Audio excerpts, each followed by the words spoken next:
Me, the Grand Duchess Rasmus Conan. This is me, the Grand Duchess Rasmus Conan. Smaller than the crowd, greater than the room. Smaller than the crowd, greater than the room. I want to read one of my poems, Unbroken, Not Hampered, about loss today. Unbroken, not hampered by the winds that whimpers at their lofty standards. Lost, unbecoming of my spirit that rises each time they come bleating. If I am lost, I seek nothing to define the emptiness that would suffocate me outside, but hence I am enveloped in the gain of their loss. I'm going to read that again. I want to do that. I'm going to read that over again. Unbroken, not hampered by the winds that whimpers at their lofty standards. Lost, unbecoming of my spirit that rises each time they come bleating. If I am lost, I seek nothing to define the emptiness that would suffocate outside, that hence I would be enveloped in the game at their losses and at their defeat again. Loss is never defined by those who take, but by what is taken. And if it's lost, it can be if it is lost, it can be recovered and gained. Loss is never defined by those who take, but by the guilt of their suffering. And I see this in the American society, in the psychosocial society, and how they have lost their ability to be stalwarts of the Constitution. They lost their ability to protect the people and produce a Patriot Act and become disenchanted patriots by invading people's lives and privacy and their will.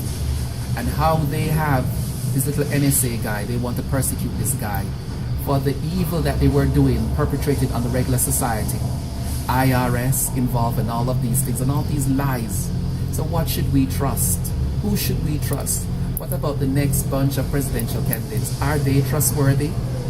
What have they gained?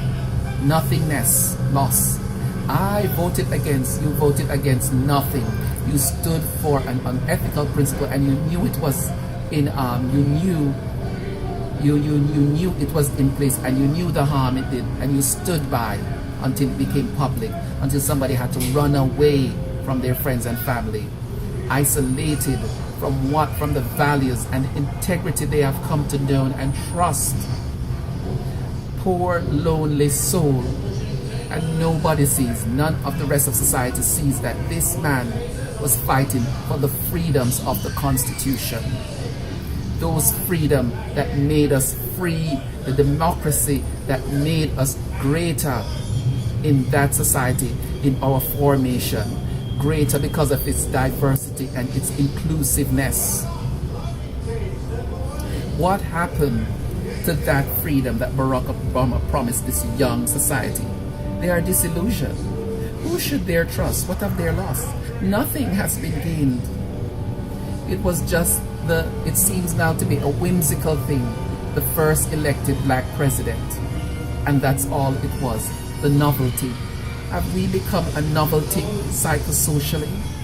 Are we losing again that we are so ingrained in our greatness that we cannot correct ourselves, that we cannot become greater than ourselves? We cannot rise to our mistakes. We cannot pay back what has been lost.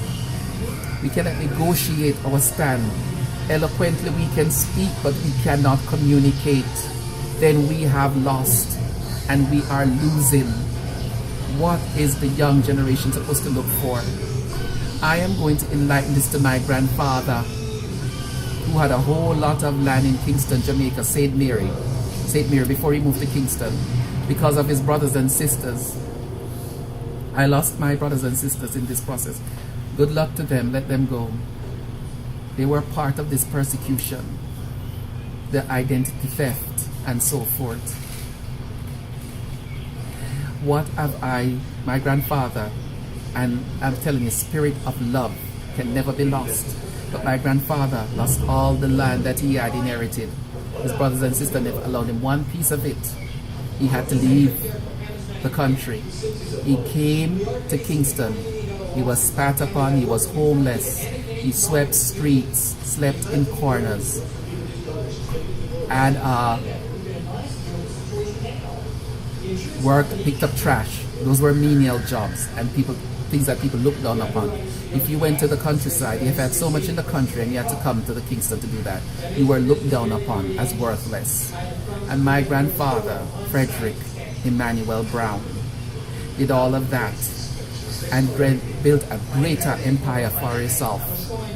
More land than what St. Mary could count on. Father of 10 documented children, but like more than likely 14 undocumented, with nieces, nephews, and all kind of orphaned children. And he became that stalwart, and that is the mantra of my spirit. How can I be lost and broken? How could I be lost because of that love? I never got it from my mother. I got it from my mother's father. I never got it from my sisters and brother. I got it from my grandmother and my great-grandfathers. So I got love. I never lost because of my mother, my brothers and sisters. I gained in them. They lived that penitent life, that sort of penetrated life. They lived the life of hypocrisy and betrayal. So I could not have lost because I did not lose truth. I did not lose dignity. I did not lose the standard of the Jamaican national heroes that stood for something. And when I left Jamaica and I learned about Malcolm X and Martin Luther King, I never lost that standard. And I adapted Thurgood Marshall. A snake is a snake, be it black, white, or Chinese. It's just a damn snake. And that is what we're living with in the American government and the society. Now Barack Obama seems to be a token. Hillary Clinton left. She left him as a token. Sarah Palin, a token of something, a betrayal of womanhood, of what Eleanor Roosevelt stood for. They have these freedoms, but a corrupted freedom. The freedom that we lost when we decided to mask and to lie and to intrude on innocent lives and to ruin their family structures and said we want to make them over. When since we have lost ability of our lives, of our privacy, of our rights to our body, when did that come? Are we a slave to them? To what army should we be a slave to? We fight for the Constitution. We're not a slave to anyone. Slavery is over and dead. This is what the American government and the army has lost. And they cannot correlate because their mentality is in one place. And I don't think that it's going to take one turnaround. And maybe it will never happen in the next 3 years because it looks quite shady as it is right now. I wish them well.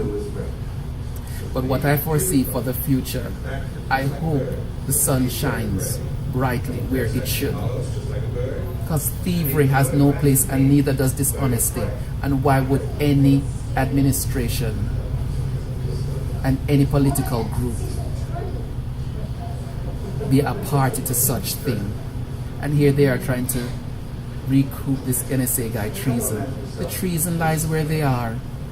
The treason was committed against us the people.